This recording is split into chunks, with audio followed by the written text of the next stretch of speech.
Man, these jobs really know how to grind my gears.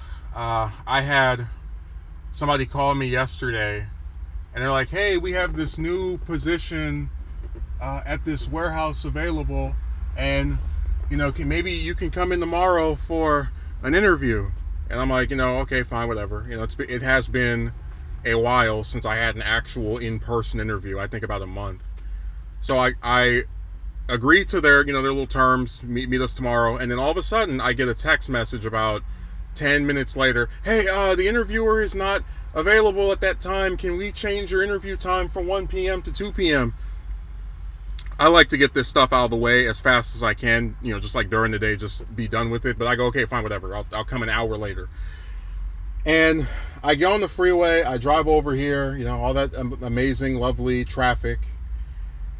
I go in for the interview. The interviewer says, "Oh, the person who's supposed to do the interview, I'll go and look for them." And then she says, "Oh, well, the person is not here. I'll do it myself." And she has a printout of my resume, and she starts asking me about the various positions I've had. And the first thing that's already like, what the hell, is where she says, "Oh, you don't really stay anywhere for that long. 18 months isn't really that big of a tenure or that long of a time being with some." And I'm just sitting here thinking to myself, are you serious? Like, because I'd mentioned the restaurant job was one I had for the longest period, and I talked about how previously on here, just how I would see coworkers that would be there for probably a few weeks or a month, and they would go. I became one of the longest tenured persons there. By the time I quit, I had about maybe, I wouldn't even say 7 or 8 people that had been working there longer than me. So it was, I'm just saying that it's really crazy to think that being at that type of job for 18 months in her mind is like not that long. Later on, she asked what the reason I left there was for. I said the lack of hours, right? That's always the reason. I leave a job if they're not able to give me enough hours, then what's the point? And this is where she starts to become sympathetic to the employer. She's like, "Oh, well, this, you're aware this is a part-time job, and sometimes people aren't able to, get the hours that they need from these types of jobs." And I'm just thinking to myself, oh my God. Because what's funny to me is, like, this is basically kind of a forewarning that you left that other job because by the end of it you were only getting 5 hours a week. We're telling you you're going to get about 20 something here, but be warned that we might end up being a 5-hour gig after a few weeks or a few months. Just a forewarning that you might end up getting the same thing over here.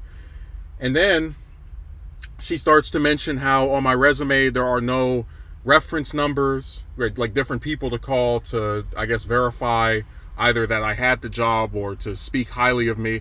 And I'm thinking to myself, on that website I use to apply for stuff, they have a little system that you put in for a resume. And on their resume that they have, they don't put anywhere, hey, you need, here's your reference number. Basically, I'm annoyed by it because the way that she phrased it sounded like I purposefully was like, "Mwahaha, I will put no one's number on here, so you can't call anybody to verify that I've had these positions," when in reality, I only didn't put it on there because that wasn't an option I even knew I had. But also, this goes back to like the disorganization of these places. If they wanted reference numbers, because they had my resume on file, they could have just asked me before the interview, "Hey, can you send us some of the people, for these different jobs, your references," right? They could have asked me to do that before coming over there, and I would have done it. And my favorite part of this lovely interview was where she mentioned that by I'll know in a few days, and they're going to call these different people, and if everything checks out and they want me, I'll come back for a second interview, and then after that I'll come back for a trial period. I thought to myself, it's amazing. You can do 2 interviews with the job, and you can technically start trying to work there, like as far as, hey, come in and let's see how you do things, and you still might not end up actually being an employee there. And I mean, that's so wild how there's so much hoop jumping through just to possibly start working somewhere. I did kind of get a little annoyed again by the reference number thing also because I did not leave the restaurant on the best of terms with those pricks. I mean, the worst thing they can say is I didn't say hi to them. Like, I specifically didn't leave in a less friendly manner in terms, you're cursing them out or whatever, for the reason of wanting to put that job on resumes and, have it be something that when they call up the place, they can't say, oh yeah, his last day, he did this and did that, so I'm a little concerned that they might try to do something screwed up here. But honestly, it kind of goes back to that same thing of,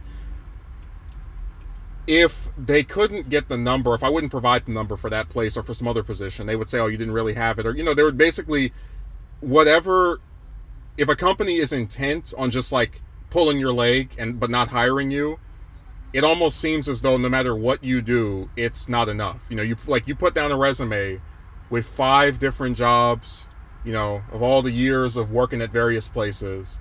And the criticism is that you're someone who possibly doesn't want to make a career anywhere because you leave jobs after a few months or a year and a half. And I'm like, what planet are you living on? There are no more careers. Like, if you work at a restaurant nowadays, the only people who are making any kind of money to where they would want to stay with that stupid crap are the managers. And it's like, think of how few employees are even able to make it to that. I even talked about how I saw coworkers at the restaurant get promoted to manager, and then they have that position for like a year and then they quit. I don't know, it just felt like something a person who's like really out of touch with seeking jobs would say. But I mean, I understand when people become employers or, the subsidiaries for these companies, they lose a lot of their humanity. They're not really able to think of things through the lens of someone that's just trying to work. So I don't think I'll get it. But then again, I was already feeling that way beforehand, because we've already talked about how it seems like it'd be easier to sneeze with my eyes open than be employed by any of these bastards. But this is just another example of how, even the like most minimum of positions, right? These part-time jobs, even they're becoming like extremely picky. Again, not because the people applying don't know what they're doing, not because the people applying, have all these different hang-ups. It's literally just, we have a whole bunch of people that are trying to get this really not that great job. Why should we select you? It's real slim pickings for the average person out here. It's really sad.